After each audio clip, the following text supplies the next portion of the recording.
Hello, Chris. Very glad to have you in this webinar for Startups Innovation. So today we're going to talk about innovation and your book, Innovation Mastery. The focus is going to be really intrapreneurship or corporate innovation, right? Mm-hmm. And I think there's going to be a lot of participants, and I have received a lot of requests, to talk about this. It's a topic that's becoming more and more important for corporations to understand how things work. So, absolutely. For a little introduction here, Chris is an extraordinary individual, I would say, I've been following you and reading some of your posts on your website, and it's really inspiring and very educational. You come from San Francisco. It's still the #1 region in the world most innovative, correct? Yes. Actually, I'm not originally from San Francisco. I moved here at the end of the last century, sort of 1998. I'm originally Canadian. But I came here because I wanted to sort of get involved in innovation and the latest and greatest things. Oh, great. So you have 100 of products.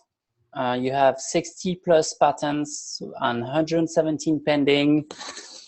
You've generated products through your ideas. You've run internal innovation programs. You're a serial entrepreneur, and I'm hoping you're going to tell us a bit more about this. It's going to be very interesting.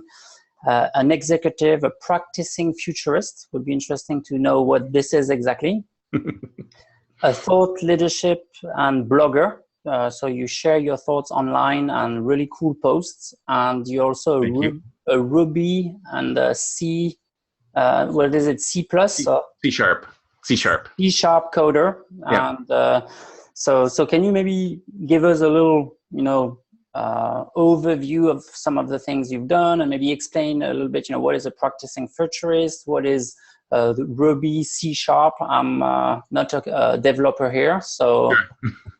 Well, really quickly, a practicing futurist is almost like a psychic, but we're a little more scientific about it. Basically, what we do is we look at the trends that are happening today in all sorts of different areas of technology, in culture, in sustainability, the environment, whatever, and we extrapolate those out into the future, 5, 10, 15, 20 years, and try and figure out exactly what life is going to be like and things are going to be like in that time.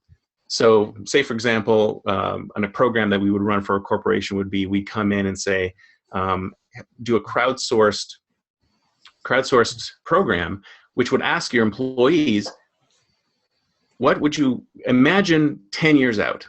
Imagine what your company would be like, imagine what the future would be like, imagine what your customers would be like, imagine what the world would be like in 10 years, and try to envision products and services for that time frame. So we come in and help them sort of put their mindset in that future time, and then they can generate ideas which will look into that future space. And a lot of those ideas eventually end up into something like a patent program. So not only do we do our own foresight, we also do it for internal within corporations, try to get people thinking about the future as opposed to sort of looking at their day-to-day lives and focusing on just getting deliverables done. I think that's very good, and it reminds me the quote of Kennedy.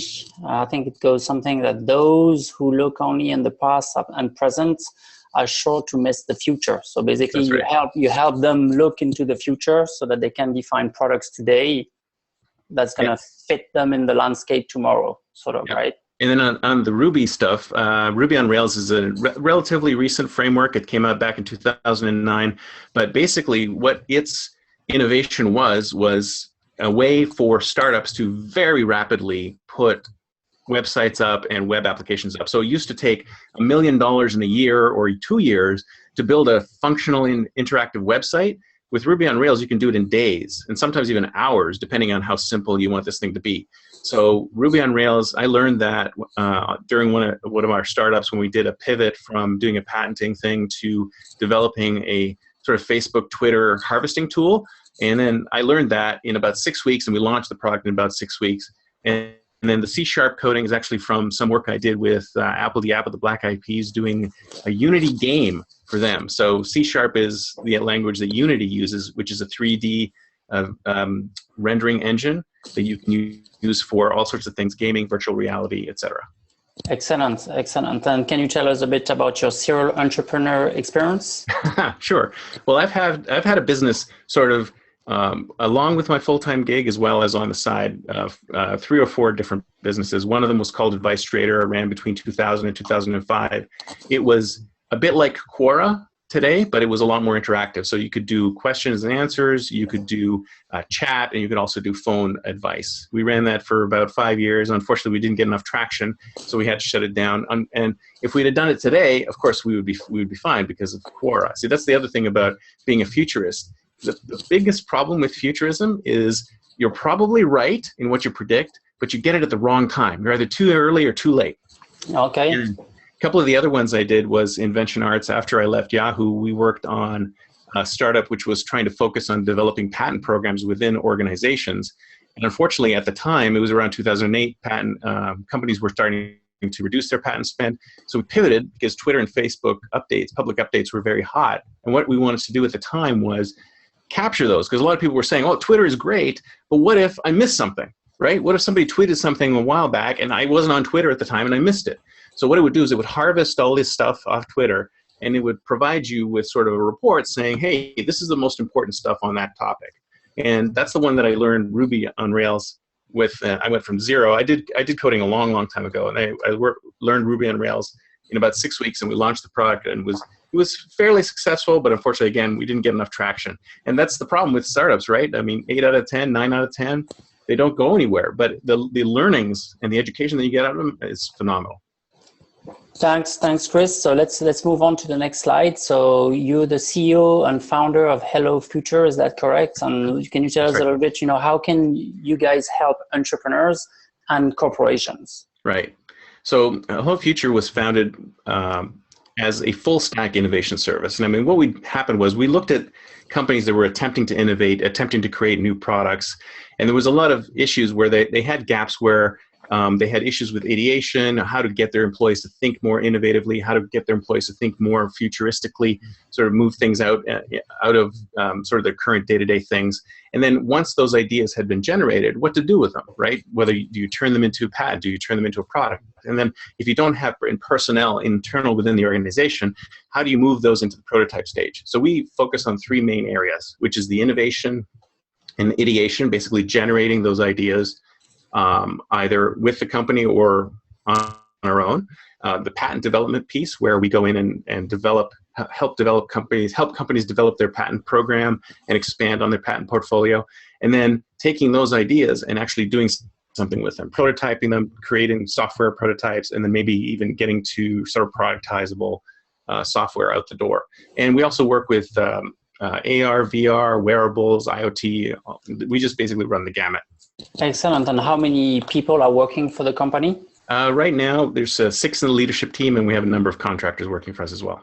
Excellent. And if there's an entrepreneur out there who has a great idea, can he come to you, for example, and get an estimate of a budget that it would take? Absolutely. I forgot to mention that. That's another thing. That's like we do work with major companies, but we also work with a lot of entrepreneurs to help them sort of find product market fit, and as well as sort of if they're looking to get sort of an estimation of what they need in order to, say, go out for funding, go to a VC or to sort of Kickstarter or whatever, sort of come to us with your idea. We'll sign NDA. Don't worry, we won't steal your idea. And we'll basically come up with an estimate for how long we think it's going to take and how much it would cost to build this thing. And then you can go to your VCs and go, hey, this is what we're looking for. This is how much we're looking for. And it'll give you a better estimate, because a lot of entrepreneurs, they come to us and they go, oh yeah, we think this. I mean, I was talking to a couple the other day who's saying, oh, we're going to allocate, $200,000 to build an iOS app. And I'm going, you're crazy. That's way too much, right? Yep. So there's a lot of sort of misinformation on how much it costs to do these things nowadays. So that's another thing that we do for startups. And that's great, I think, because one of the things VC are fearful of is really, execution. So you guys have a history also of execution, being able to deliver the product, actually. So absolutely, very interesting. So next slide here. So you've worked and helped big companies like Yahoo, CD, Walmart, BNP Paribas, a French bank. Can you tell us a little bit, what you've done for them? Sure. So for Yahoo, I ran 2 programs there, 2 main programs there. One was sort of the general crowdsourced innovation program. So this is the one that goes out and asks employees to come up with product ideas. So say, hey, here's some, do you have any interesting ideas? Throw them into this pool. And it's a bit like Reddit. Somebody would post an idea and other people would come in and vote it up and vote it down. And we ran that for about 2.5 years. And we got a lot of really, really interesting ideas from this. But the problem is because of the siloed environment within the company, we had trouble getting those product ideas into the pipeline. So we pivoted, internal pivot, and we decided to, instead of looking for ideas that are productizable today, that we would look for ideas that are patentable tomorrow. So that's one of the reasons why we ran that futurist program, to basically go out to the employees and say, hey, instead of coming up with something that you could use today, come up with something that maybe you could use in, say, 10 years or so. And then what ended up happening is that they came up with ideas that were perfectly suited to be in the patentable space. So we ran the same program, got a lot of great ideas. It was a really, really interesting thing. We ended up generating about 300 patents out of that process. And the most interesting thing is that some of the patents that we filed back in 2007, I don't know if you've read in the news recently, but Yahoo is actually putting their patent portfolio up for sale for like around $1 billion or something like that. And that's the part of the patents that we built were in that portfolio.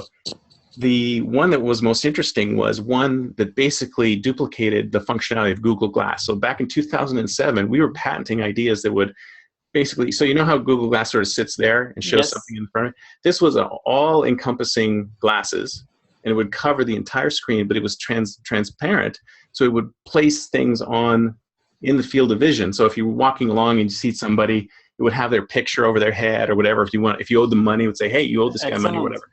And so they came up with that idea. Myself and 3 other developers and a designer came up with that idea back in 2007, and we filed a patent on it. And now you're seeing, just today, I saw a company called LaForge Optical, and they were showing that exact product. So something we were envisioning back in 2007 is now actually becoming real today. So this is like, what, 8 years, 7 years, or 7 or 8 years before it actually became something. And that comes back to what you were saying earlier. So when we invent something, it doesn't take off necessarily immediately. Yeah, and that's one of the reasons why you want to patent those things, so that once it does actually happen, then you do have the protection on that. Yes. And then for Walmart, basically did a very similar thing for Walmart, ran their innovation program. Also, we didn't run a futurist program there, but we did have some futuristic ideas that came out of it. So those went into the patent pipeline. And very similar for Citibank, ran both the product prototype group here in San Francisco, as well as helped with the patent strategy and developing patentable ideas for them. Same for BMP as well. Excellent. That sounds like some great work. Many companies, I'm pretty sure, need that type of activity going on, especially now. So the next, is sort of related. So you have, remind me how many patents you have. It's 70, right? 60 plus patents. 60, a little over 60. I sort of stopped counting at 60. I thought I should check it every now and then, because it just keeps inching up, because Yahoo and the other companies I work with just keep filing continuations and additional patents on those. And basically, it was kind of luck. I was in the right place at the right time. When we pivoted to doing patents instead of product, what ended up happening is that instead of sort of sitting in collaboration, because the regular program was doing the productized ideas, right? And when we pivoted to the patentable ideas, we threw it out to the crowd during the futurist program, but we also had sort of collaborative ideation sessions where we would get in a room with a bunch of people from a particular vertical and say, okay, let's come up with future-oriented ideas. So you do things like, forget about the systems you're using today. Forget about anything that's breaking you down. Any barriers that are stopping you, think of something, 5-10 years out, and then what can you do? And it's great because it really breaks open sort of like the ideas that are sitting in people's heads going, I wish I could do this, but this system won't let me do that. And once you try and take those barriers away, then you get all sorts of fantastic ideas coming out of that. That's excellent. Thanks for sharing. So the next slide here is about your book, Innovation Mastery. Great. Can you tell us a bit in a nutshell, what a reader would, and who would be your target audience maybe, and what would the reader benefit from reading your book? Sure. So this book is focused specifically on running an internal innovation program in a large enterprise. So based on the work that I've done with Yahoo and Citibank and Walmart and those other companies that I've worked with, what are the different elements that you need in order to run a successful program? And it ranges from setting the outcomes for the program, because it's extremely important to start with that. Like, what exactly are you looking for out of the program? Because some people are looking for, and you really have to take a really, what's the word I'm looking for? Really serious look at what innovation is to your company. Because I've worked for some companies where innovation is just basically marketing. They want to be able to say to their external sources, hey, look at this cool stuff we're working on. But they never actually turn it into anything, right? It's like innovation cred. It's like, yeah, this is really cool. But does that ever come out of the business? I mean, I've seen situations where you run an innovation program and you get thousands of really good ideas. And then how many of them actually get to production? 0, right? So for them, it's like, oh, let's talk about this great innovation lab that we have, and it's generating all these great ideas. But if nothing comes out of it, then it's just marketing, right? And for other companies, they really do want to come out with great ideas. So you actually see some of these products going out the door. Maybe they go into a lab environment or into sort of a next environment where it's just sort of a beta test environment or something. Like for example, look at Google. They throw tons of stuff out that's just, thrown to the masses and say, hey, what do you guys think? And if it doesn't work, they shut it down eventually. So I mean, there's like a good differentiator between those two. The next thing we talk about is all the people within the organization. What players you need. So like you need an executive sponsor, you need a program manager, sort of runs the gamut of all those things, HR, legal, all the people that you need into that. What else? What kind of outputs you're looking for. I remember, I don't know if I mentioned it before, but I was at an event the other day, and they were talking about innovation within a corporation. And I've seen this at 3 or 4 different places now where the CEO comes out and say, we want to be innovative. Come out with your next $1 billion business. So it's almost like it's not innovative unless it's a $1 billion business. And the reality is that there's tons of innovations that are not $1 billion businesses, but they can still move your company towards that, $1 billion increase mark, things like that. What else? I talk about rewards, talk about patent programs, what's patentable, what's not patentable, what you have to look for in an idea. Because a lot of people come to me and they say, oh, I have this great idea. I want to patent it. And I'm like, well, does it meet the 4 criteria of patentability? So I talk about that in there. And then how disruptive can your ideas be? I mean, I work for some companies where you can come up with some fantastically disruptive ideas, but then they're like, well, let's not go there. Well, if you don't go there, then your competitors are going to go there. And if you don't go there first, then you're the one who's going to be left behind. And then just basically how to take care of your inventors, because your inventors are really sort of the core of your business. I mean, that's where you're going to get your innovative ideas. And a lot of companies, they say, oh, we're just going to throw something out there and people are going to submit stuff, and then they just forget about them. And they're like, you get one good idea out of them, and then they go, well, yeah, I'm going to hold on to this because eventually I'm going to go run my own startup, so I'm not going to tell you what it is. Yep. So it's basically end-to-end what you need to do to run a successful program. Awesome. This is awesome. And I just want to say to the people who are listening to and viewing this webinar, if you have any questions, please feel free to submit your question in the Q&A button, using the Q&A button, and we can answer them either on the fly or at the end of the webinar. There's a section for this. So please feel free, guys, engage and ask the questions. So the next slide is about examples of corporations that strive to run innovation programs, the ones that you see succeed, and the ones that you saw fail. And what are your views on this? What are the main hurdles, the main challenges you see are the reason for those successes or failures? Well, I'm going to go back to what I was saying before with your outcome, right? Because some people might say, if your outcome is marketing, if you want to look cool to the rest of the world, but not really innovate, then is that a failure if you're not actually creating products? Because if your outcome is just to look cool, then not creating products is obviously a success, right? So if you're talking like sort of the classical sense, it's like coming out with innovative new products, something doing completely different, I would say that most companies are stuck in that sort of, they try to run these programs, but they can't. And it's mostly because of an internal culture within the company not being able to change. And I think we're going to talk about that a little bit later. But if we talk about successful companies, these are the ones who are willing to completely change and uproot themselves from the ground up. I mean, even to the point where they're changing their executive reporting structure in completely different ways to come up with some completely new paradigms. So say, for example, I mean, I read this the other day, but I think it was about Google or Facebook, one of those two companies. They were actually making change, like they don't have like presidents anymore. They have co-presidents, they have office of the presidents, they have sort of like, you know, your typical hierarchical company will have like one guy or one woman up here, and then they have this, you know, chart, and everybody's like above everyone else, and there's a hierarchy, right? These other companies are like, well, no, we don't want to do any of that. So we're breaking ourselves up. We're going to be networked. We're going to be parallel. We're going to have all sorts of different forms of organization. And if you think about it, if they can take in the innovation all the way down to the core of what a business is, then that's when, you know, the innovation really is running through the entire culture of the organization. That's why you see new things coming out of Google. That's why you see new things coming out of Facebook. But if you look at Apple, you go, what's coming out of Apple? I mean, I know Apple seems to get to the top of that innovative company list all the time. But when you really think about it, what are they doing that's really disruptively innovative? They did the iPhone back in 2007, 2008, but everything since then has been an incremental change from that. And it's not just physical, it's like the software, the way it works, etc. If you have an iPhone 1 in your hand and an iPhone 6 in your hand, they work almost exactly the same. Where's the disruptive innovation in those two things? So anyways, I know a long-winded answer, but there's lots of different, and it really does depend on the outcome.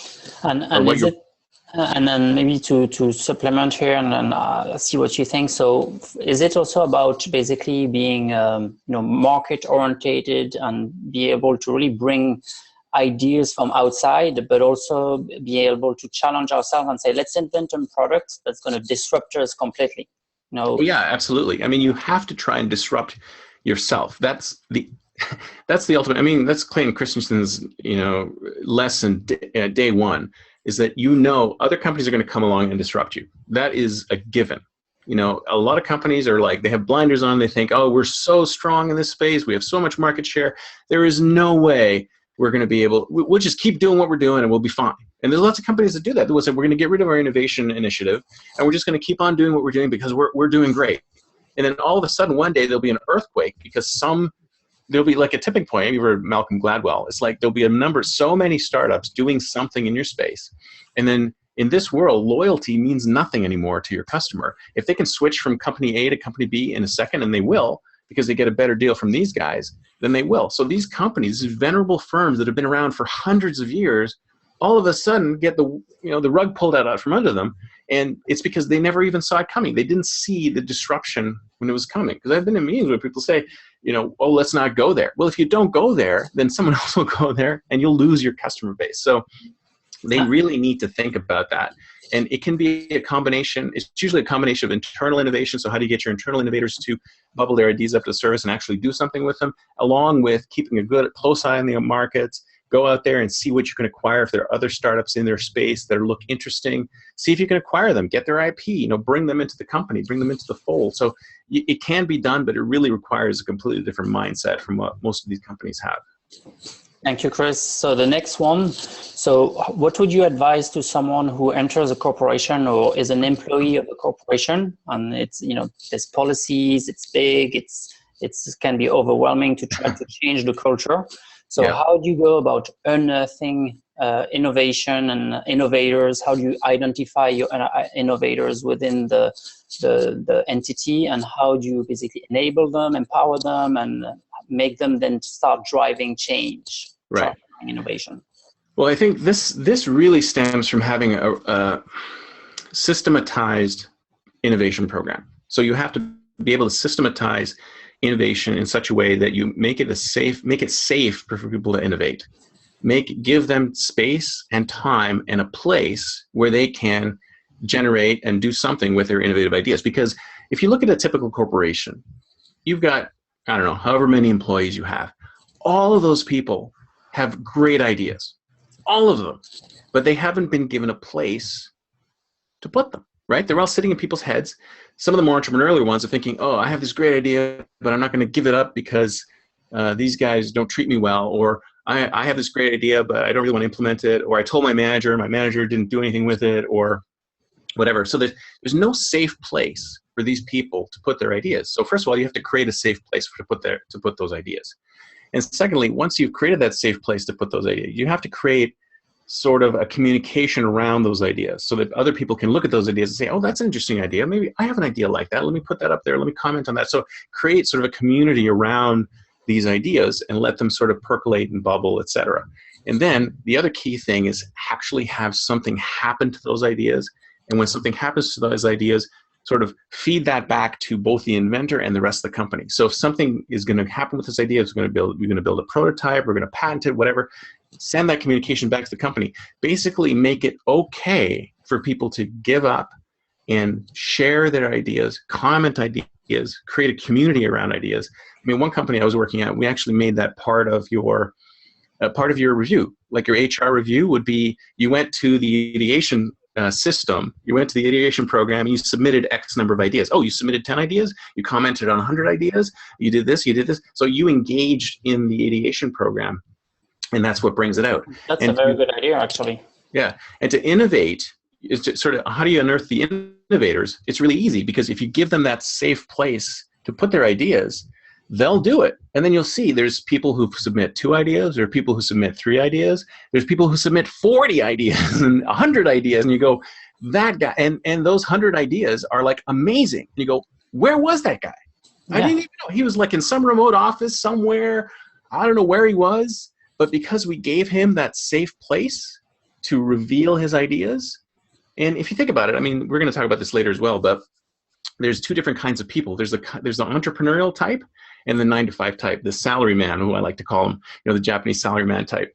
And the salaryman is not interested in becoming an entrepreneur at all. In fact, the reason he's working for that big company is because it's a big company. He wants the perks, he wants the medical plan, he wants all that good stuff.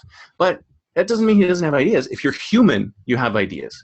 So how do we get these ideas out of this guy's head? This guy doesn't want to go off and do his own business, but he has a great idea. How do you get it out of his head? And he'd gladly give it to you for some kind of recognition. Say, hey, Chris, give me your idea.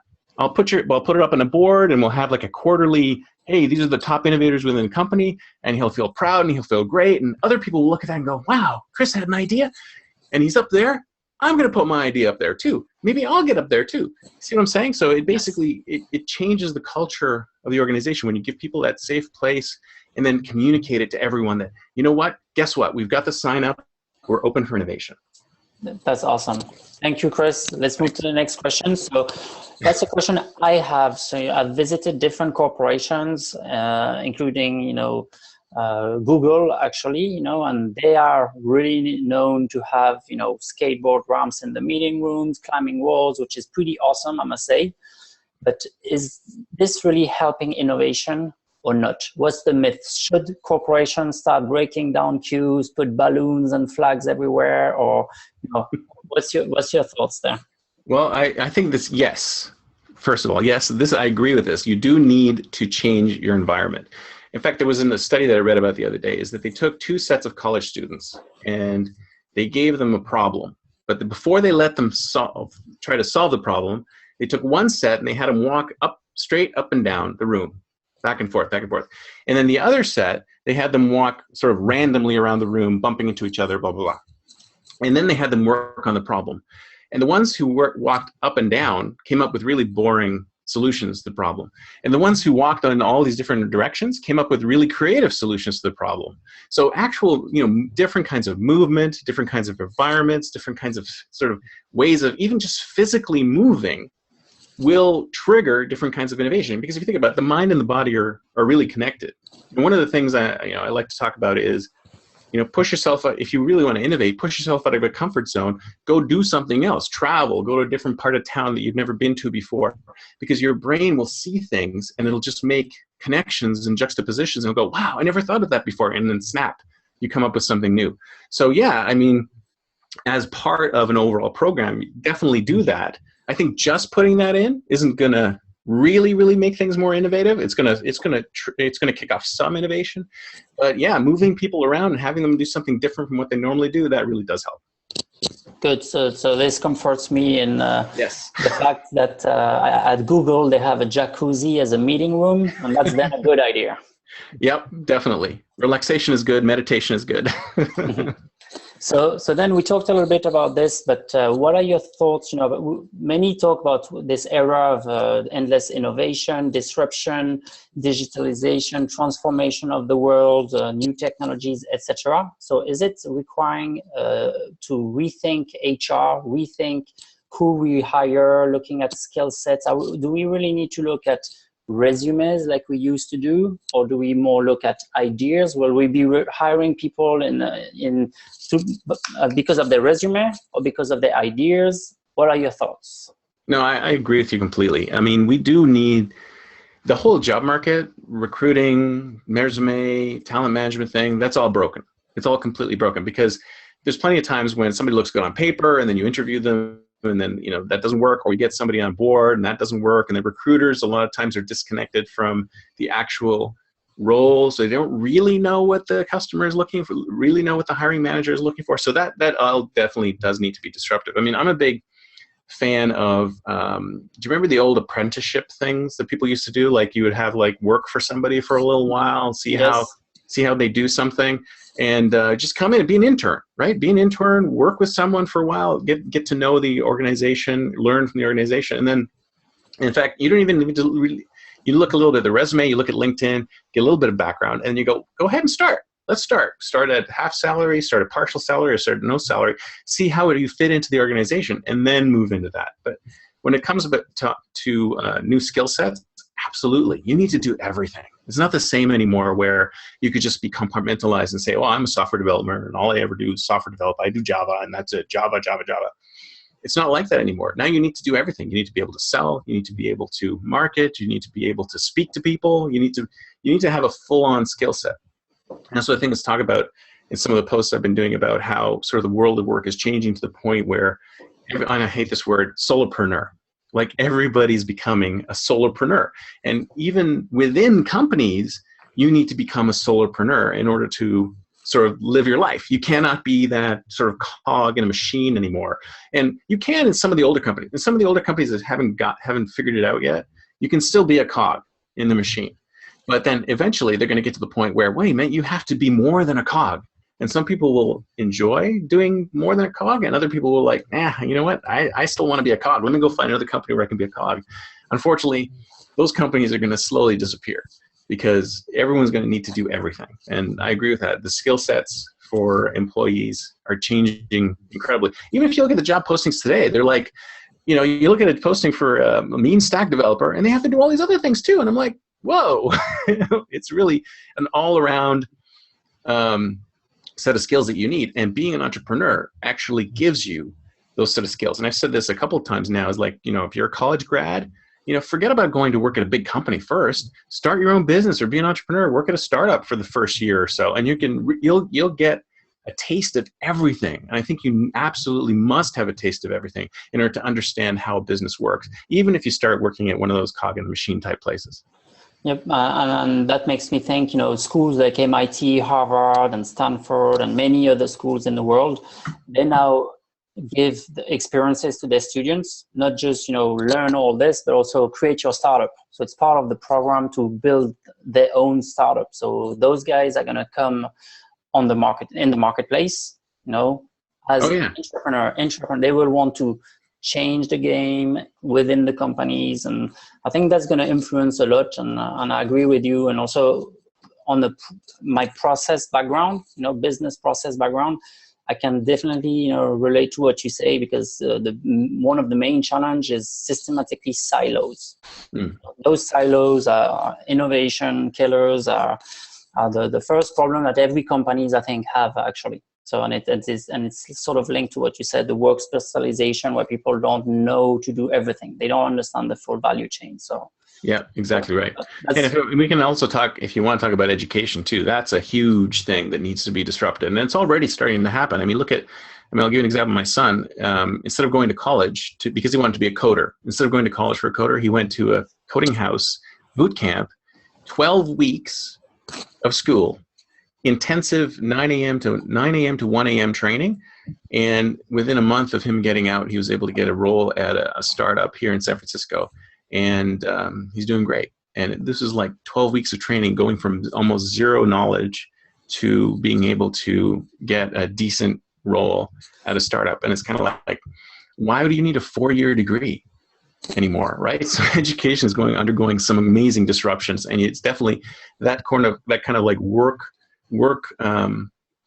embedded within the education is really key. And I think University of Waterloo has been doing it for a long time, but only now these companies are starting to realize, our graduates are getting out there and they can't find work because it's too late and they're not relevant to what's happening today.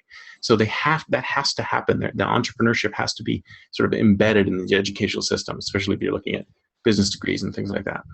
Yes, and I think we see this more and more indeed, and that's very interesting. It's pretty fascinating topic, and the knowledge is available everywhere, right? Like this webinar, all the other webinars, the books, you don't necessarily need to go to a university anymore, to learn a lot of things, basically. Even though the universities I see are transforming themselves, and I must say MIT, Harvard, I think really doing a good job, because they provide the entrepreneurship experience, they provide a network, they provide an ecosystem that really is going to form those people to come in the marketplace and be those entrepreneurs, that you spoke about. And I think it's happening all around the world, and more universities are getting it.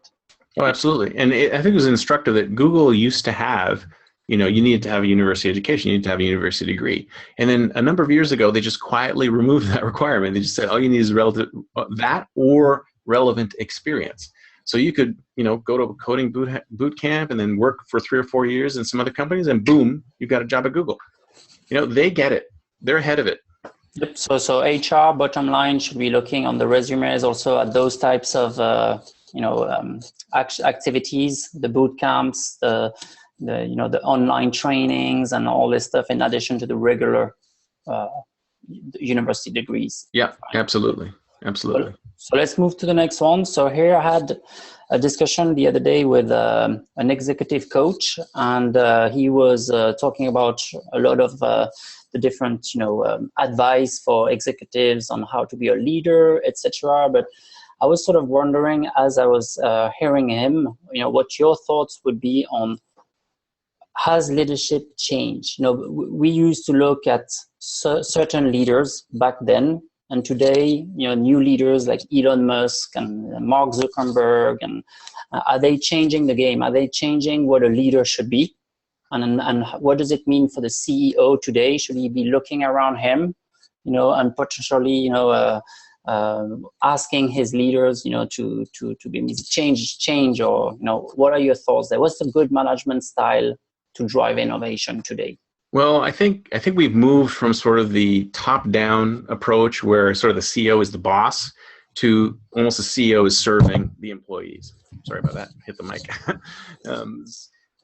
The CEO is serving the employees. So it works the other way around. So like, you don't have that sort of top-down Steve Jobsian kind of thing where this guy is sort of like the cult leader of the company. It's more of a, so what can you bring me? What can my employees do to help move this company forward? So even though, somebody like Mark Zuckerberg or Page and Sergey Brin over at Google, they've founded the company. They've let a lot of their employees sort of step into important roles. And like I was mentioning before, innovative companies can actually look at completely changing their organizational structure in order to become more of a network and leverage the sort of collaborative, collective approach of the individuals within the company, as opposed to being that sort of top-down management style. We're going to tell you how things are going to be. So the vision doesn't come from the top anymore. The vision is sort of a shared collective vision that sort of almost bubbles up from the bottom. And that makes it even more powerful, because sort of like all these people who are working in these companies, they feel like they're part of a vision, as opposed to,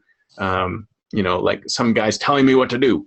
So if you think about Apple pre-Tim Cook, when Steve Jobs was there, it was like Steve Jobs' way or the highway, right? And now it's more like, everyone, if you look at someplace like Facebook or Google, where, almost every good idea bubbles up and gets into the minds of the executives. I mean, you don't see Mark Zuckerberg going in and say, we're going to do this. We're going to say, he goes, give me your ideas. Tell me what you guys want to do, and let's work on it. Let's do it. I mean, one of their mottos at one point was move fast and break things. Well, who do you think is moving fast and breaking things? It's not him. It's his employees. It's his people who are doing it. So he's basically giving them the power. It's sort of empowering individuals. And so it's a little bit of guidance and empowerment more than anything else. So that's why I think this term has probably been thrown around a bit, like servant leadership, where you say, you know, I'm here to help you get your job done. I'm here to facilitate what you're trying to do. You know, I can give you some guidance on what direction we want to go in, but hey, I mean, you guys are so much smarter than me on these things. So I'm going to let you tell me what you think we should do, and I'm just going to assist in the process of getting that out. And I think that's kind of where these things are moving more towards. So somebody like Elon and someone like Elon Musk and Mark Zuckerberg, they're more spokespeople for the company than like sort of a rah-rah leader. It's the same for Richard Branson too. I mean, he's got some of his great ideas, but a lot of those things bubble up from his people, right? So it's not the top-down. The top-down thing doesn't fly anymore, as far as I'm concerned. That's very interesting. Yeah. That's very interesting. So the next slide here, can you give us an idea, you know, behind the walls, you know, how does it work when you are in a workshop and you really want to excite? And I've read this in one of your posts or in your book, I can't recall where, but you sort of explain, you know, how you go about, you know, exciting the team, exciting the people, putting them in a mindset that really fosters creativity and innovation. Right. Okay. Well, this is a number of exercises that we do, and I'm just going to throw a few of them out for your enjoyment here. One of the ones that we talked about earlier was the sort of the 10-year out experience, right? It's kind of like if you could take the people in the room and say to yourself, okay, imagine yourself in the year 2026, right? What will your company be like in 2026? What will your customers be like in 2026? What will the world be like in 2026? So for example, if you're talking to a financial services industry, you say, in 2026, will we still have cash money? In 2026, how do people exchange things? How do people buy things? Like, will people be buying things through virtual reality, right? So you basically look 10 years out and try and position them into that mind space and then see what kind of ideas come out of that. One of the other things we do is and really encourage serendipity. And I don't know if we're going to talk about serendipity later. Actually, let me skip over that one so we can talk about serendipity later. I don't know if you've ever done those paper mazes when you were a kid. I mean, I remember I used to do that whenever my parents took us to like the cottage. We would get these paper mazes and play with them in the back of the car. And you know, you'd write through the paper maze. You could start at the beginning, go to the end, and it would be really hard, right? And somebody told me once, hey, you know what? Why don't you start at the end and go back to the beginning? Because it's much easier to do that, right? And of course, that was a cheat. But actually, this is something that we use in our workshops where if you think about, and this is a little off tangent, but science fiction authors are actually kind of futurists, right? They come up with ideas that are, you know, a certain number of years out, and we take those ideas and we say, okay, that's an interesting idea for the year, you know, 2300 or whatever. It's like, think of a Star Trek or something like that, right? So they're set in the year 2300, 2400, and they have some interesting things that are happening there. What if we rolled it back to today, like to go backwards, and what would be the great grandfather of a service like that? Like, how would you start today to get to a service that's like that in the future? And then you sort of work it backwards and figure out what kind of things you could do now. So come up with products and services that will lead to that kind of future state. So it's a bit like Elon Musk, you know, with the Hyperloop transportation, right? Yeah, exactly. So like huge vision. Like John F. Kennedy, we're going to be on the moon by the end of the 60s, right? Give them a target to go for and then figure out, oh, how are we going to get to that point? Or even the one I like to use is, you know, the hoverboard, right? Back to the Future 2 had the hoverboard in 2015. There was a hoverboard. So as 2015 approached, all these companies were like, wait, it's 2015. We should have a hoverboard by now. So even popular media, which portrays these kind of things, like, why not take a look at what you see in popular media and work backwards to something that could be done today, right? So those are a couple of the kind of exercises that we do. That's excellent. Thanks for sharing. So Geoffrey Moore, a famous author in the space of innovation, business, etc., wrote Crossing the Chasm, his bestseller, and recently released Zone to Win. And I assisted one of his webinar, a Stanford webinar actually, where he explains that today companies really need to split the organization in two and the strategy in two, having one side of the house doing disruptive innovation, and the other piece focusing more on the execution of the business model. So what are your views on this? Are there any examples maybe of companies that you see do this and other companies maybe not do this? So what are your views on this general concept? I think this is exactly right, and because of the mindset of the employees. So basically, when you look at a typical corporation, you have people who are the cogs in the machine, who enjoy the 9-to-5 work, what I call salaryman type people, who they come in. The reason why they went to work for that bank or that hospital or whatever, because they want the 9-to-5 normal, 9-to-5. Wake up in the morning, go to work, come home, sit down, watch TV, have a beer, whatever, and then have your weekends off. That's it. They want that kind of work. They don't want to think outside the box. They want to think inside the box. And then there's other kinds of people at your company who are the opposite. They want to come up with innovative new ideas. They want to do new and different and things and change the industry, make a dent in the universe, I think what some people call it. And you've got both of those kinds of people working in the same organization. It's really difficult to sort of really get things moving, because you've got people who are sort of holding things back, and you have other people who are moving things forward. So you have sort of this dysfunctional team that's not really getting anywhere.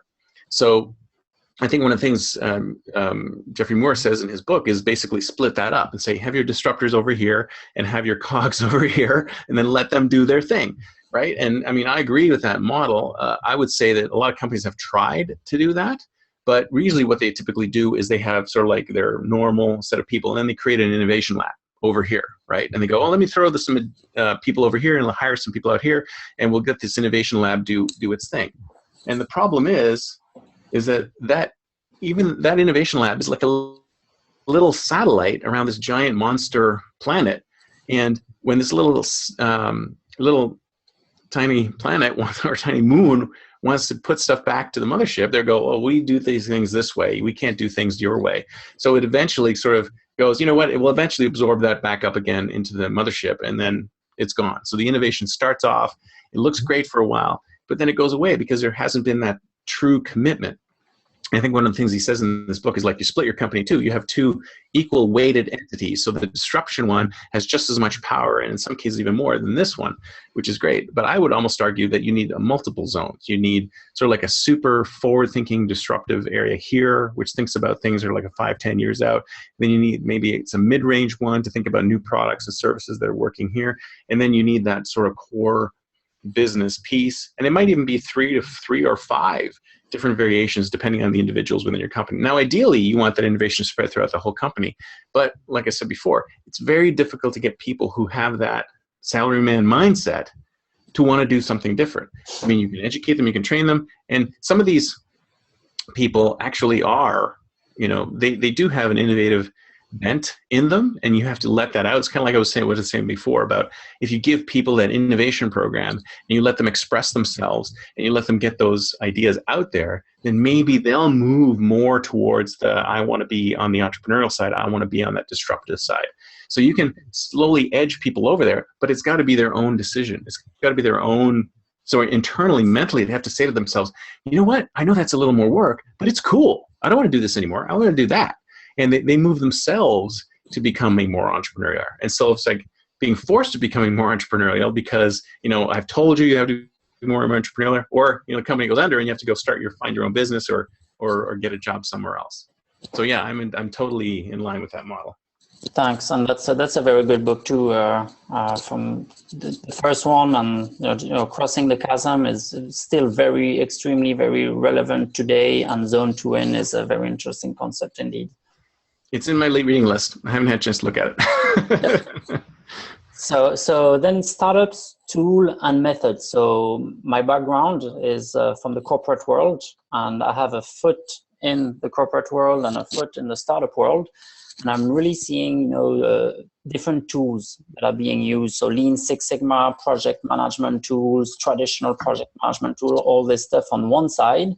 And on the other side, those new tools or tools that are, used in the startup environment, used to pitch ideas to the venture capitalists, crowdsourcing sort of models and that seem very, very lean, very straightforward, very simple, very good to communicate idea effectively, and so on. So one question I always ask myself is, why aren't corporations using more of these methods? Why are they making it more complicated than it is, inventing templates, and stuff like this, where everything seems to already exist? So what are your thoughts there? Well, it's like people always want to do things the way they've always done it, right? Do things, so it's very difficult to get people to embrace change. But that's the problem is that you have to embrace change because life is change. And these methods, I mean, I've been, especially, I think one of the companies I was working at, they were in the middle of transitioning from waterfall to agile, right? So there were all these big projects that were in waterfall, and they wouldn't let anybody do anything major in agile because they were like, oh, we're slowly going to move this in, and maybe they'll let their mobile team do agile, and they just slowly let this come into the organization because it's fear of change, right? I mean, they've always done it this way. It's, it hasn't always worked, but this is what they know. And here's this unknown weird thing that looks really different. And oh, you mean we're going to have to talk to our customers more often? You mean we're going to have to do quicker iterations of the code? And it's like, it's scary. It's scary. So, I mean, it really requires that sort of opening of the mind to show that things are going to be better. And it's kind of like, almost like anything. It's like if you show them what's in it for them and how things will be better, then people will go, well, maybe I want to try that. I'll give you like an example. This is really dumb, but I was at a fair. There's this fair up in Canada called the Canadian National Exhibition. And one year they had bungee jumping, right? Yep. They had bungee jumping. So they had people, you could pay $75 and go up to this thing, and they would strap bungees to your legs and throw you off the thing, right? And when I first stood there, I thought to myself, I am never going to do that. I am never going to do that. But then I kept watching people do it, like one person after another, after another, after another, after another. They were all doing it. And I was like, eventually, after watching 4, 5, 6 people doing this, I thought, you know what? Maybe I can do that. Maybe it's not so bad, right? Yeah. And then if I had stood there long enough, I probably would have walked over there and signed a waiver and done it. So it's the same with this sort of thing, is that if you can demonstrate results, even in small projects.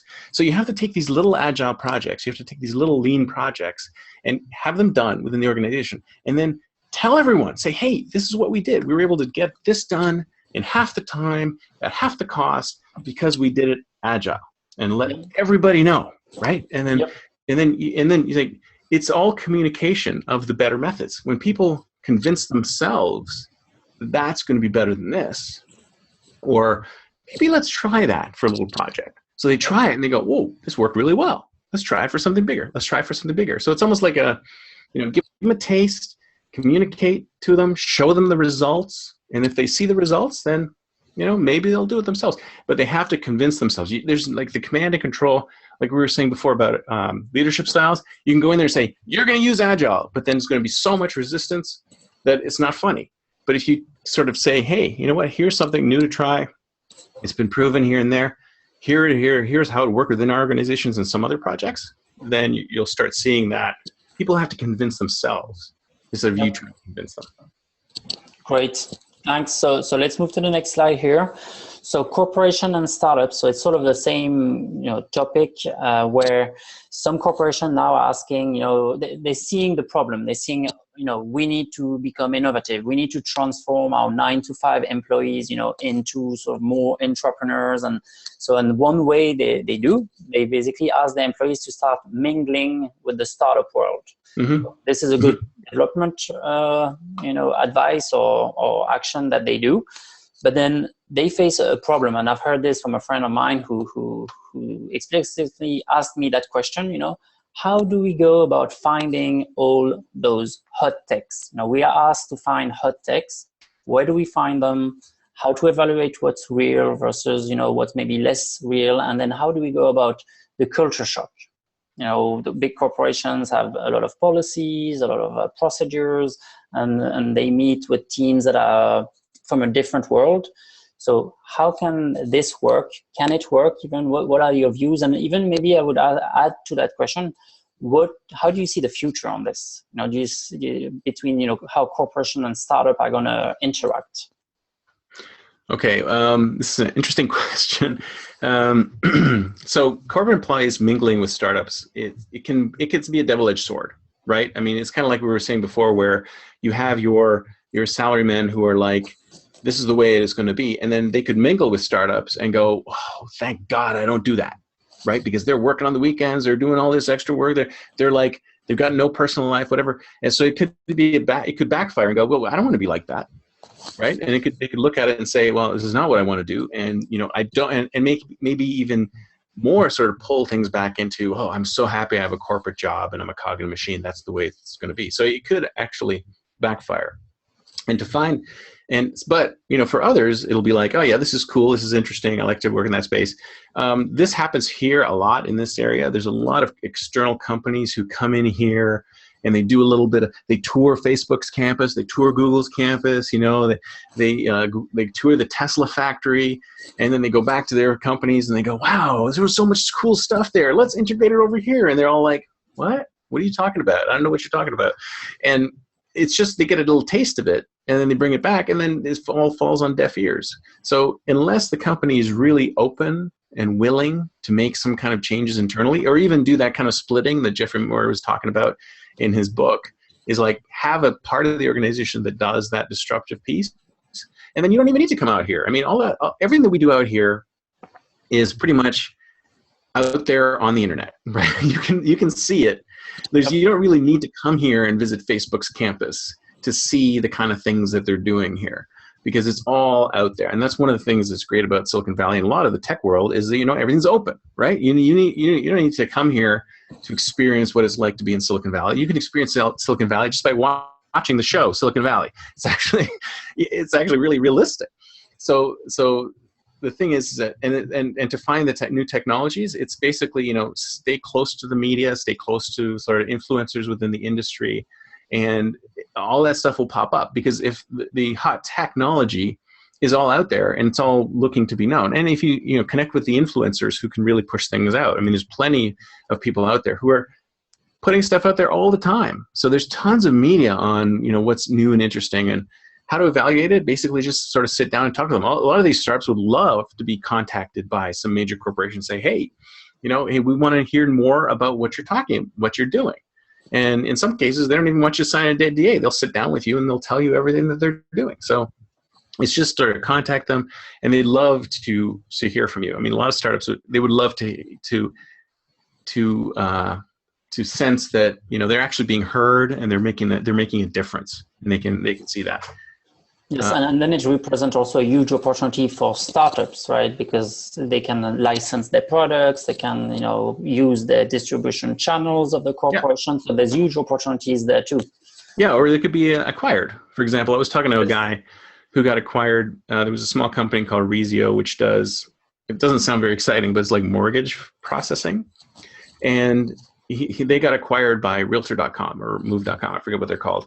But he said that basically he reached out to them a year before they got acquired and said, hey, we'd like to talk to you about what your customers are acquiring. So, I mean, even the startups can sort of reach out to the big companies and say, hey, we're doing something, like if you're a fintech startup, we're doing something interesting in the fintech space. Maybe I want to talk to Wells Fargo or Citibank or whoever, or Bank of America, and go, maybe there's some conversations that we could have. Maybe you're interested in us. And about a year later, they got acquired by that company. So maybe that's part of the startup's business model. If they don't want to continue doing things on their own, they could look at it being acquired. So it works both ways. The corporation should go out and see what's out there, and there's plenty out there. And don't be afraid to talk to them, because they might go, they'll probably be very open to talking to you, and they'll probably ask you to sign NDAs and stuff like that. But they want to hear from you. They'd love to hear from you. Great, thank you. So the next question comes often, and it's, how do we measure innovation? Is it R&D spend? Is it number of patents? Is it revenue from new products? What are your thoughts? That is a really tough question, and it's asked all the time. I mean, every time I remember, it was really, really obvious, I went to an event where they were talking about an innovation program that they were doing at Lego. And they described the program, and they said they had all this great engagement, and everybody signed up, and there were all these great ideas put into the system. I don't know if it was Lego, some other company. And by the end of the presentation, somebody stood up and said, well, what's the ROI? How much money are you going to make on this, right? And they're like, you know, it's all soft, right? From her perspective, it was all soft. And there are ways of measuring it, but it's typically more of an engagement measurement, right? So it's like, how many ideas did you submit into the system? How many ideas got through the pipeline? How many ideas went into the patent process? How many ideas, how much did you contribute to this? But it's kind of a bubbling up of different things all happening at once. And I was saying before, you know, a lot of companies say, oh, we want you to come up with the latest billion-dollar idea. Well, it's very difficult to come up with a billion-dollar idea. There's very few billion-dollar ideas out there, even though there's so many unicorns there. I mean, I wouldn't have thought something like Dropbox was a billion-dollar idea, but there it is, right? So, so the thing is that it's very, very difficult to measure it. So I think the corporations have to have a real open mind as to what they get out of it. So they could throw, you know, a certain amount of money at it to set up the program and get people to generate ideas and patent some stuff. But in the end, it's really sort of more of a holistic thing that sort of ripples through the organization, where people start thinking that things are going to be better and things are going to be more innovative. In fact, this works great for companies that are kind of like stuck in an industry that seem that they haven't, like, and their employees, they're not really motivated because they're thinking, oh, this company's not going anywhere, it's not doing anything new and interesting and different. And if you could just say, I mean, think about it this way: if your CEO went to you and said, I need your help, I need your help to chart the future of this company. And if you worked for the company, you were loyal to the company, wouldn't you say, hey, he's asking for my help. He's not coming to me and demanding this. He's asking for my help. You know, I'm going to help him because I have faith, you know, and I want to help. And then enough people think that, and that's communicated back to everybody within the company, then all of a sudden your mindset changes. You go, wow, this place is a great place to work because we're doing all these cool new things that we never did before.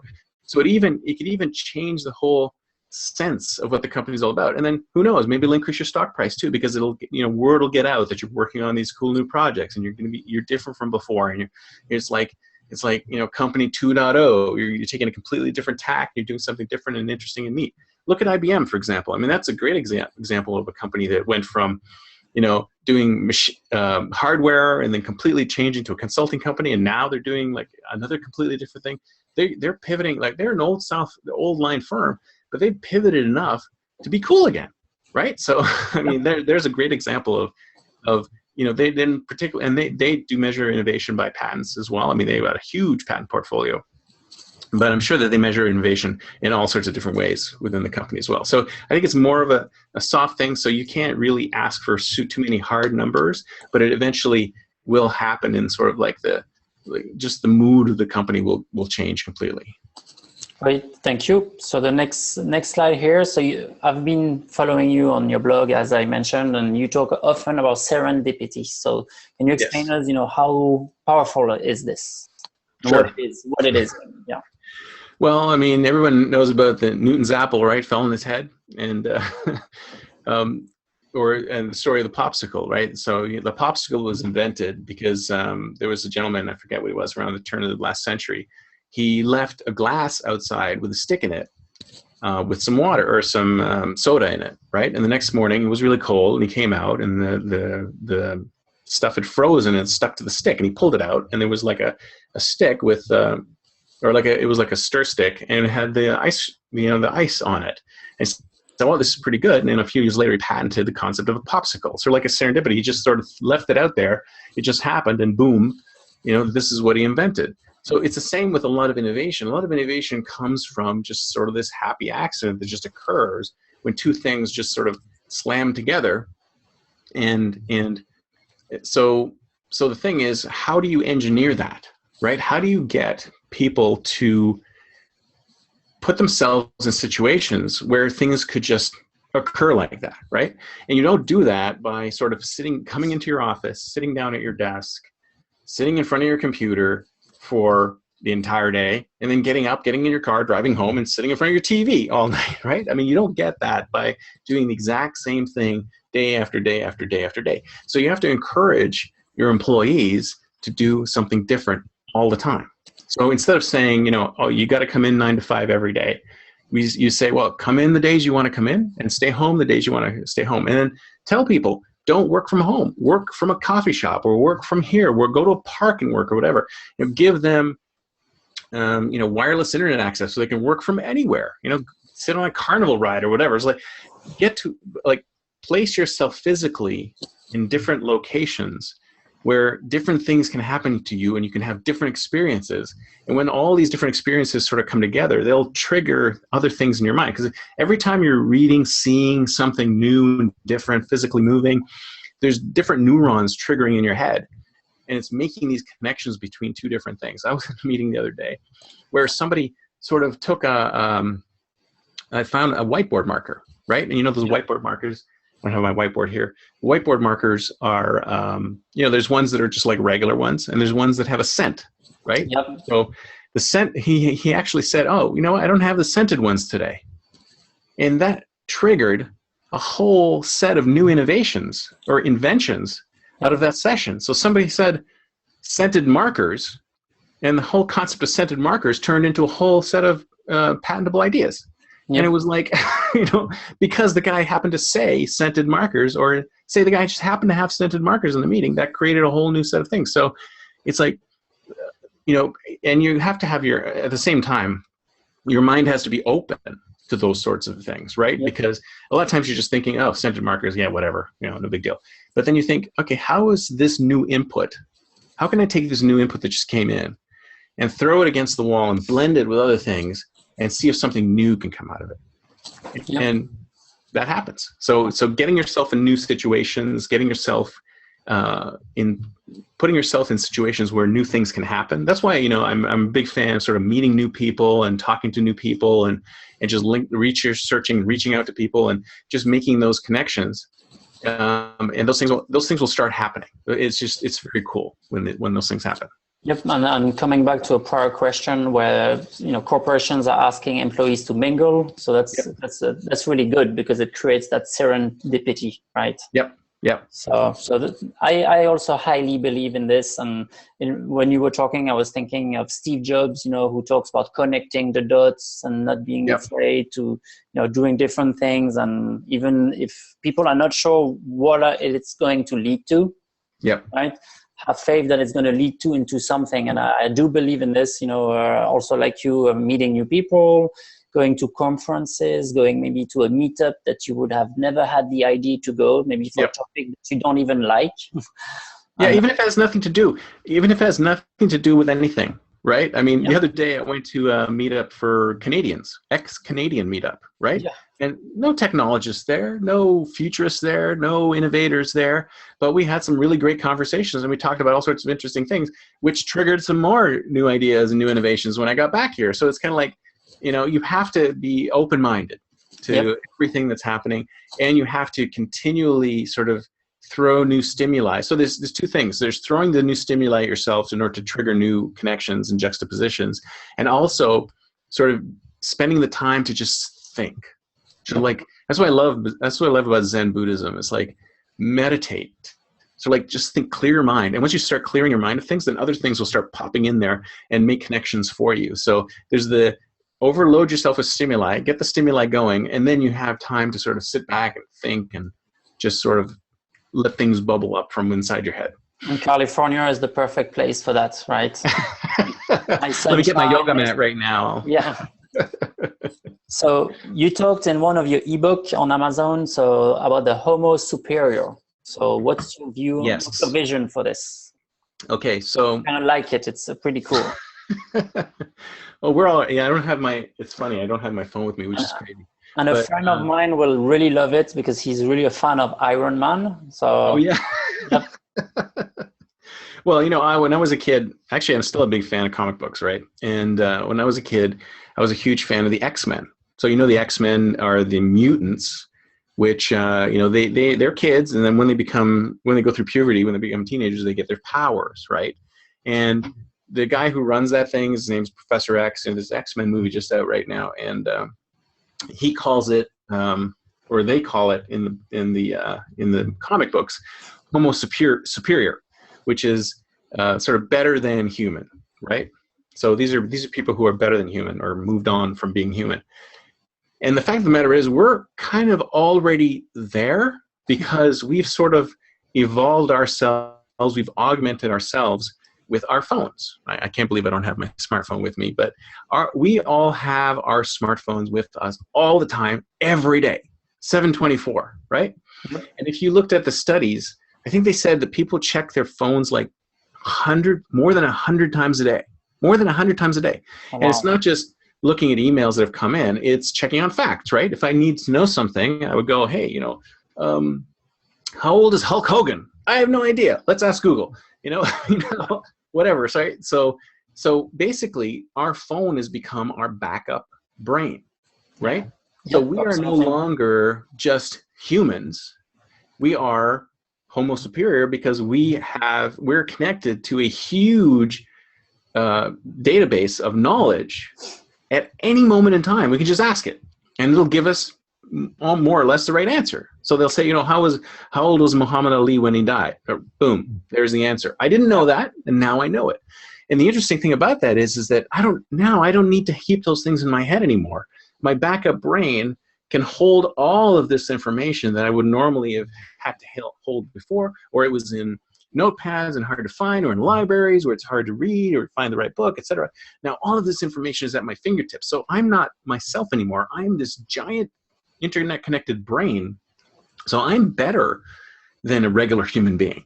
I've got more knowledge than your typical human being because I have access to all that knowledge. And one of the things that I actually morphed this model slightly into what's called Homo Nexus, which is what I'm calling it now. And what it is it's not just highly superior humans, as in we're connected to this huge database of data. We're also connected to each other in the same way. So the Nexus is hyper-connected humanity. So the reason why I talk about this is because a lot of people are now sort of subsuming their own preferences to the crowd, right? So instead of me saying, should I buy those pair of shoes? I don't know if I like those pair of shoes. Here, let me ask everybody I know. Take a picture. Yep. Yep. So instead of me making those decisions, I farm all those decisions to my crowd. Everyone has their own little crowd. Yep. So instead of me coming up with my own decisions, like normal humans do, right? Normal humans are presented with choices, and normal humans say, okay, I'll buy this, or I'll buy that, or maybe I'll ask my wife, or whatever, right? So maybe one or two people are involved in this in the decision. Now, huge swaths of people are all involved in this one decision. So it's like I've given up my autonomy as a human being to the crowd. So I'm an ultra-connected human. I ask everybody else who knows me, should I do this or should I not do this? I mean, and we're moving to the point where it's going that decision cycle is going to happen so quickly that we're going to almost ask everybody. It's like, and the thing is that's interesting is that we all leverage the crowd, right? Because when you go to a restaurant and you sit down and you don't say, give me the least popular item on the menu. No, you say, give me what's the most popular item? What does everybody else want? Yes. Right? Yep. So we're subsuming our individuality to the crowd. And we think that's not a problem. And the reason why it's not a problem is that A, it's great to get their opinion. And B, if they screw up, we can blame them. Yep. Yeah. So this, as you're talking, and I really like this concept of Homo superior. Yeah. So when are we going to get a sleeve instead of a phone, where we can... Well, that's coming. I'm actually working on that right now. We're actually working on the form factors of what happens after. What are we doing after the smartphone? Because there's definitely going to be things happening after the smartphone. So we're definitely looking into what that form factor is going to be. And from my perspective, it's just going to disappear completely. We'll talk about that later. Great. Thanks. So Chris, you're a futurist, right? So can you there's give us a view of 2020? How do you see the world? How are we going to interact, work, live, and how is going to be the mode of transportations? What are we going to... Well, that's only 4 years from now, so that's not so far. So let's say, you're right. Maybe let's say 2027. Well, I know that I'm pretty sure we're going to have a lot more autonomous vehicles. That's for sure. So that's going to be interesting. And of course, at some point in the future, we'll also be banned from driving. I mean, I don't know if you guys remember that Star Trek movie, Star Trek 2009, where young James Kirk drives his stepfather's car off the cliff. Well, he's not going to be allowed to drive. So I don't even know why that those cars aren't going to be allowed. Driving is going to be outlawed probably in maybe 15 to 20 years because there are going to be so many autonomous vehicles on the road and they're not going to be in any accidents. So driving will be removed. But I think overall, if we push it out even a little further, I think we're moving towards, and I think I like to call this a seamless world, because basically what's happening right now is that we are still in the mode where we're struggling to get technology to do things for us, right? And the example I like to give is the travel agent example. So in the past, if you wanted to book a trip, you would call your travel agent and he'd call you back a few minutes later or an hour later and say, here's your perfect trip. And it would be a perfect trip. And now you want to travel somewhere, it takes you weeks and weeks to figure out where the best trip is and who to talk to. And then you're sitting in your plane seat, you go, I don't know if I got a better deal than the guy sitting beside me, right? So we've used technology to push all the work down to us. Now, the next step is to take that technology and push it back to the cloud. Let people and machines do all that stuff for us. So all I have to do is say to my Alexa or whatever, I want to go to Hawaii in July. That's all you have to say. Yep. And then what happens is that all these systems will go, oh, he wants to go to Hawaii in July. Let's figure it all out for him. Yep. So it goes out and gets travel information. It presents me with a trip. And I look at it and it's like, wow, this is a perfect trip because it knows my preferences. It knows what I like. It knows that I want to try new things. It knows where I've been. It knows where I want to go, blah, blah. And it gives me all of that information. So it becomes more seamless that the technology watches us, listens to us, understands us, and then helps us to do what we want to do, as opposed to the other thing. So, what would be a typical day in the life of that? Well, let's say you have a bunch of meetings. You have them in your calendar already. The moment you step out of that meeting, your Uber is sitting out there waiting for you to get into your next meeting. You don't have to call it because it knows you need to call an Uber. So it's basically taking everything, all the little stuff that we need to do today to live our lives and giving it over to the technology so the technology can do it for us.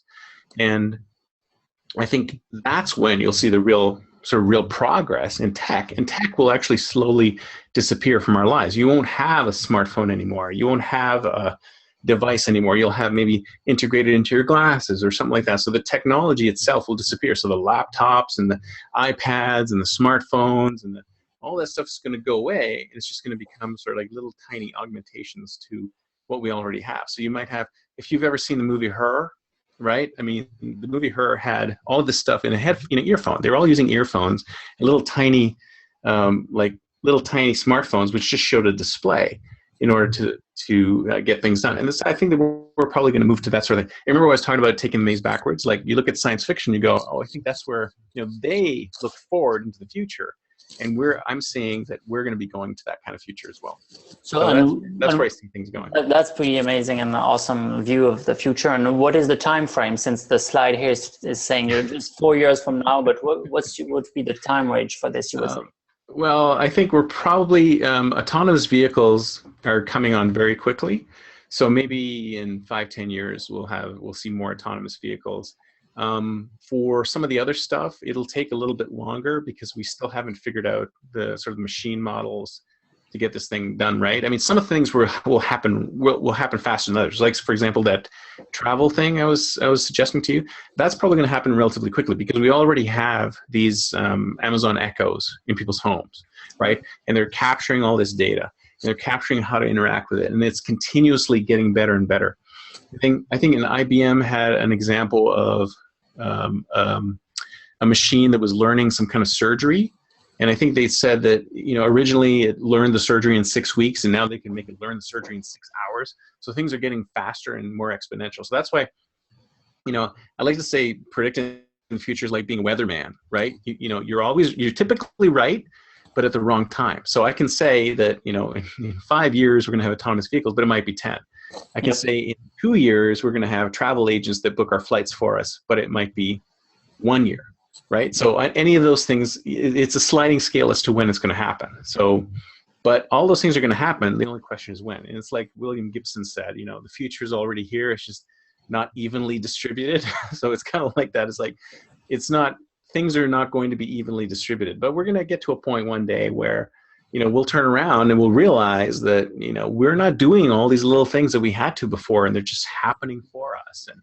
And it'll happen slowly. I mean, think of it, for example, like grocery shopping, right? And right now, you look at your fridge, it's empty, you got to go to the grocery store, or you call Instacart. Your next fridge will probably have sensors in it, which can tell when you're running low on XYZ, and then it can connect to your local grocery store, and then they'll automatically ship you stuff when you're running low. And I'm wondering, if things that existed in the past will resurface, but in a more modern way or innovative way. Like you were talking about the apprentice, or for me, like in the grocery, back in the days, you had that, little truck that would ring the bell, and you could get some milk and things like that. Exactly. My parents used to have a milk box. Yep. So a milkman would come and deliver milk. Yep. Every day or every other day, or however often they had it, and they would, they would take the old jug back and they put the new jug in, and those things are going to start coming back but they're going to be all controlled by technology. The milk truck's going to be autonomous, and it'll show up, and maybe it'll drop your milk in a little box, a little refrigerated box, and then you pick it up and bring it in the house. So all of these things are going to occur. The only question is really when they're going to occur, and it's going to be spread out unevenly. And in some places, in urban areas, it's going to happen faster. And I mean, for example, there's this new service called Chariot in San Francisco that basically is crowdsourced commuting. So if you want to go to point A to point B, there's lots of people who want to go from point A to point B. They'll commission a bus that takes you from point A to point B, and the ride only takes $3, right? So, and those kind of innovations will occur in these big urban areas where there's a huge number of people, and then they'll slowly spread out to other places. Yep. Thanks. So here, time for questions. So I've noted few questions here that came along on my phone and email. Okay. So one question is, you talked about just a few minutes ago, you talked about the cars, the autonomous cars, electric cars, all this stuff. Mm-hmm. So one question came up, is it a good time to buy a car? What's going to happen to the car industry, since all those cars probably are going to be replaced? That's an interesting question. I actually wrote a blog post on this, how your car is now no longer a car. Basically, your car is kind of like your smartphone. It's like a consumer electronic, and you're going to replace it every 3 years, like you do or every year or so, like you do your smartphone, because the technology will advance so quickly from year to year that it's going to be difficult to buy a car now, because in a couple of years the technology will be so much better that you'll go, well, why am I doing this? So I'm already at that point where I'm just leasing, because I know in 3 years there's going to be a better car. Yep. So no, it's going to be tough to buy a car now. But if you do want to buy a car, there are cars out there that are a little more cutting edge. They have CarPlay and they're upgradable and stuff like that. So some of that stuff is there. There's some vehicles that have, look at the Tesla, for example. Tesla is software upgradable. I mean, that's the future of automobiles right there. So you can, you buy a Tesla today, they just download a new piece of software and it gets new functionality. So if you really want your car to be future-proof, you look at something like that, right? So if you can afford a Tesla, great, good for you. If not, then there's really not, I would suggest not even buying it and just leasing it, because in 3 years, there's going to be a newer model with better technology that you're going to go towards. So if other car companies are slowly moving to sort of the Tesla model, and I think GM is getting close and a few other companies are getting close, but they're the ones who are the sort of furthest along on the pipe of moving stuff into software. So when you need new features and functionality, they just download a new update, and it's kind of cool. It's like you put a new patch on it, and boom, your car goes faster, right? So I mean, that's where things are going. Great, thanks. So then another question here is, since you are from the Silicon Valley or Bay Area, mm-hmm. What are the hot techs, your maybe one or two top techs that you really think is going to be a global impact, on everything in the coming, 2-3 years? Well, I think the top thing, especially from the consumer interface point of view, is the AR, augmented and virtual reality. Absolutely, the top thing that's going to happen. I mean, there's tons of other things going on. but especially augmented reality, more augmented reality than virtual reality. Because the thing with virtual reality is that, you're basically stuck in one place, and you can get to see the virtual world around you, and that's fine. And it'll have some sort of limited functionality, say telepresence, travel, gaming, things like that. But I think the most of the promise is in augmented reality. So how do we take the reality that we have today and sort of merge it with sort of like virtual objects, and then improve your overall experience? So like I was saying before, with those goggles, where it'll say, this is where you need to go, or here's the direction you need to walk in, or whatever, like gives you contextually important information based on where you are and what you're doing. And it also feeds into the fact that humans are going to be more mobile. Like they're going to be more mobile. They're going to be moving from place to place. They're not just going to be sitting in one spot. So I think augmented reality is really sort of like the key new tech that's really going out there. So if you look at things like HoloLens, you look at the Meta glasses, you look at things like that, and like even the LaForge optical kind of glasses, which do this sort of like, and it's like virtual, and it's not really augmented reality, but it is augmented reality, because they're putting menus in front of you. They're not, some of the true augmented reality, like if you've seen the HoloLens videos where you can see like a virtual dog and pet the virtual dog, or virtual aliens, or virtual whatever. Yes. I think that's the stuff that's really going to be interesting and different. And as the technology changes, it's going to become more and more just like a regular set of eyeglasses that you're wearing, but then you're going to see this whole augmented reality world. And some of the other things that were really interesting from the patents that we filed back then was that if you think about it, basically you can change your entire view of the world any way you like by using these augmented reality goggles. Say, for example, we wouldn't need billboards anymore, because the billboards could be virtually in our view. We wouldn't need signposts. We wouldn't need red lights, green lights. We wouldn't need parking meters. We wouldn't need like any visual indicators of anything anywhere. So the world could turn back into like a green space, and then all these things would become virtual and visual. And then if you're sitting in your room and you're going, oh, I don't like the color of my walls, I think I want to change it to blue. Bam, your walls are blue. Yeah. I don't like the dress my wife is wearing. Bam, she's wearing something different. So it's kind of like, I think that's going to be the most transformative new technology that's coming out there. So the ability for us to augment and change the environment around us and still be in the environment around us, I think that's the most powerful thing that's happening. Awesome. And before I take the last question, because we are right on time here, I'm going to just remind everyone the book Innovation Mastery is available on Amazon. Yep. Amazing. You're going to learn a lot from a corporate innovator standpoint. And then also my book on startup tools, the startup methods to launch an idea, etc. And when you talked about HoloLens, I'm pretty proud to report that the foreword of the ebook has been done by the engineer at HoloLens, actually. Excellent. And also, so executive engineer at HoloLens, and also Google Lab. He transferred from Google Lab, and now he's working for Microsoft HoloLens. Fantastic. Very proud, and Bernard Kress, and there's also an interview I made from him on the website. And so he inspired me a lot, to do all this stuff and start this stuff, so thanks to him also. So the last question now is to come back to the sort of corporate innovation topic. So what is your main advice to a regular employee who wants to make a difference in the corporate world today, knowing everything that is happening, to not see his career disrupted as well? Mm-hmm. What can he do to drive innovation? Where does it start from his standpoint?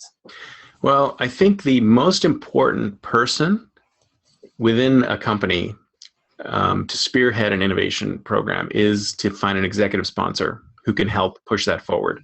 I've been in many situations where when you lose your executive sponsor, that's it. You're kind of out of luck. So if you look at old line organizations, and I'm talking about almost every organization other than Google, Facebook, any hierarchical organization, they haven't sort of bought into the whole network model. So there's always the top down.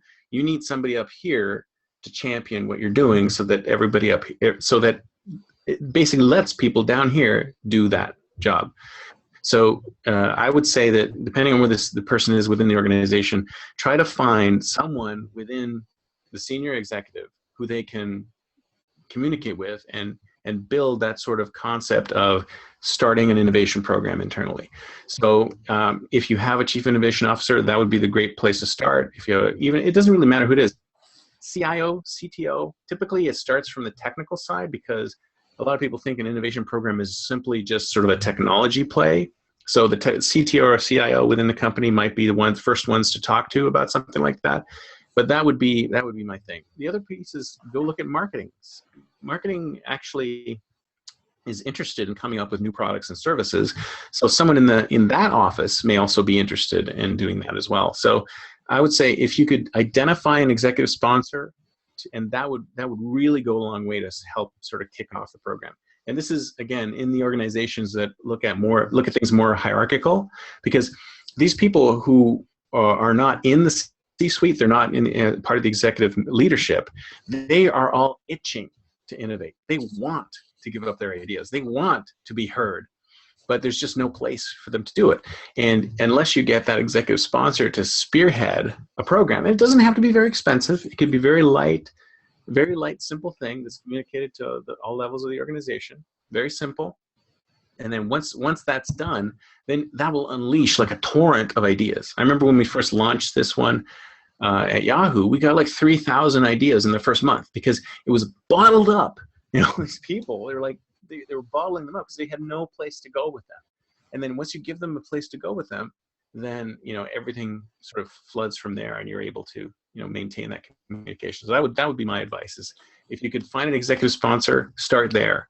And if you can't find an executive sponsor, at least try to find other people within the organization who are of like mind, and see if you can come up with some kind of, so almost like an internal mastermind group, which says, okay, how can we figure out how to do this? And it's tough to do without an executive sponsor, so that's why I'm recommending start with an executive sponsor. So if you can get your group to find an executive sponsor, even better. So that gives you even more power. But I would say find other like-minded people within the organization who also feel the same way, and then start up a mailing list or a discussion forum or whatever, and start talking about this stuff. And then when you get enough people together, then go forward and move from there. That's a very good advice. So Chris, thank you very much for this event today. It was a lot of insightful information. I found it amazing and very insightful. Thank you. Thank you so much. And let's stay in touch and connect back. Definitely. Thank Sounds you. good. Bye-bye. Thanks.